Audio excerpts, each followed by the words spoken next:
records will show that I have resolutions and ordinances that benefit the youth and cater to the youth. So, hindi ko po nagigets kung saan po nanggagaling yun. Because, in all honesty, Your Honor, I am very much active in this August chamber and hindi ko po alam bakit ako yung napag-initan with regards to attendance po. So, Rasyon ng Sangguniang Kabataan.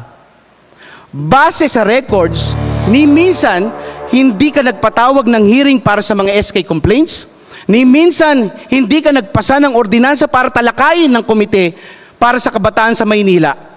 Sa session, magpapa-attendance ka lang, tapos aalis ka. Dito ka nga, pero umalis ka naman ng maaga. Hindi pa tapos ang session.